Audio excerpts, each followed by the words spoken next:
এই হচ্ছে এবার শম্ভুদারার দিকে যাচ্ছি। চারিদিকে গাছপালা ছাড়া আর কিছুই চোখে পড়ছে না। আর এই এত লম্বা লম্বা গাছ জীবনে কোনোদিন দেখিনি। শম্ভুদারার পথে হেঁটে চলেছি, নিচের দিকে না দেখলে ঠক্কর খেয়ে এখানে শেষ হয়ে যেতে হবে। ওই এখনকার নিয়ম অনুযায়ী ওই যেখানে সেখানে ভিডিও করার অভ্যাস, সেই বশত করে যাচ্ছি। কেউ আসতে পারলে নিজেকে সৌভাগ্য মনে করবে, কারণ এখানে রাস্তায় আসা গাইড ছাড়া উচিত নয়।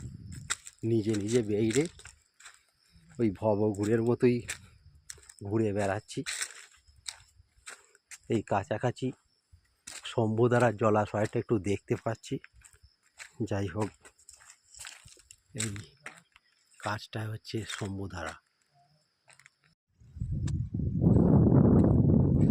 এটা সাতপুরা পর্বতের ওপর একটা নদী তৈরি হয়েছে। এটাকে বলা হচ্ছে যে শম্ভুধারা। শম্ভুধারার কাছাকাছি হেঁটে যাচ্ছি।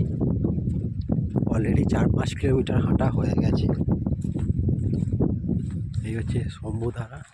এর পাশে কিছু কটেজ দেখতে পাচ্ছি। মানুষ বাস করে কি আদৌ জানি না।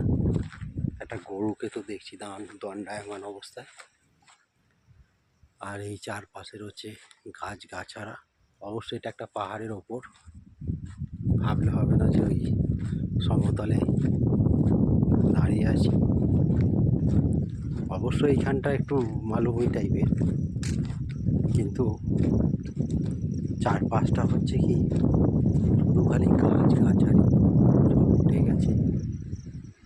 আমি এই ধারে দাঁড়িয়ে একটা খুব জোরে হাওয়া বইছে আর বইছে। একদম সাধু বাবা বসে আছে ওইখানটা। যাই গিয়ে দেখি।